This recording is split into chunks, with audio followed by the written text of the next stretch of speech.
Assalamualaikum warahmatullahi wabarakatuh. Kabajamtoota fi daawwattoota keenya jira jirtu. Bakka nagaan jiraattan isiniin jedha. Laayivii seeneen barre waan ta'eef akkasumatti viidiyoo waraabuun filadhe. Waan haala yeroo ammaa deemaa jiru walumaan argaa jirra. Waan fokkisaadha, waan baay'ee nama dabbaruudha. Kanuma irraa kaasee anis xiqqoo yaada xiqqoo garuu namni sooshaal miidiyaa kana irratti gorsa kennullee baay'eedha. Garuu nama dhaga'uuftu hin jiru. Anis akkuma jedhamutti waan beektanuuf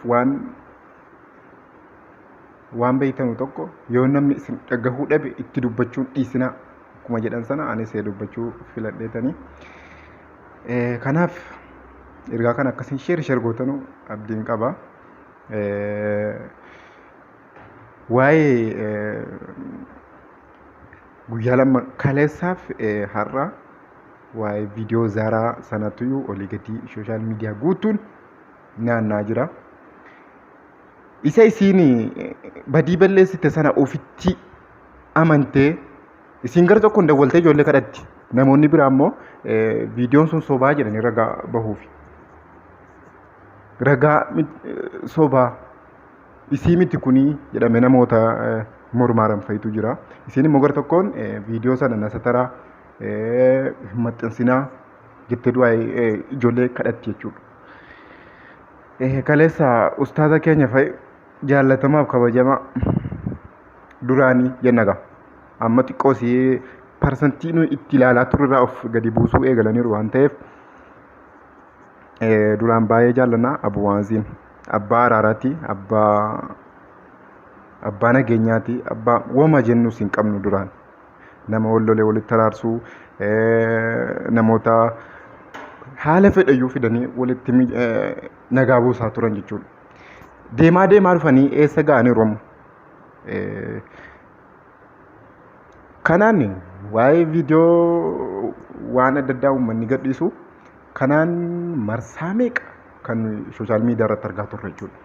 Keessattuu osoo waan intala baatii lamaan dura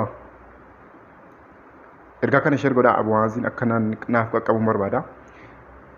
Erga waa'ee intala akkasii yoo akka gorsaatti ta'e intaloo baatii lamaan dura viidiyoo sooshaal miidiyaa irra naanna'aa ture. Maaf hin gorsinee? Ijoollee shamarranii walumaa galatti maaf ergaa gorsaa maaf hin gooneef? Isin waan isin sooshaal miidiyaa irratti hin beekaminiif moo waan isin laayivii dhuftee dubbattee akka zaaraa kana hin beekaminiif moo sababiin isaa maayini? Moo sababiin isin dhalattuu Jimmaa taateedhaaf? Zaaraan Arsiidha. Laayivii irratti baatee kan dubbattudha. Hin beekne akkasiin akkas taate bakka isin itti eegaa jirtanurraa dhuftee moraaree dhoqqee keessa jirti isin. Kana beekadha. Warri Photoshoppiidha jettan viidiyoon shoppii wanti dalagamu tokko illee hin jiru. Viidiyoon viidiyoodhuma. Viidiyoon abbaa of waraabe malee appilikeeshinii adda addaa kamii isaatu fayyadamtee wanti of waraabdu hin jiru. Haqiiqaadhuma wanti morman tokko hin jiru. Akka haamileensi hin cabne homaa miti jedhanii jajjabeessuu dhiyaata malee isii miti jedhanii mormuun waan eegamu miti. Ustaaz keenya jaallatamaa haalli amma isin irra jirtan baay'ee tokko waan fudhatama hin qabnedha. Isin beekaa sana osoo hin ta'in numa warra wallaalaa akka kootii kana biratti waa'ee ijoolleen waan adda addaa muxxee wama adda addaa wal saaxilaa ooltu viidiyoo waraabdee lafa keessee waliin itti wal doorsiftu akkasii gadi buutanii ilaaluun sirrii miti. Haganas ho'uun isaa waan sirriin turre.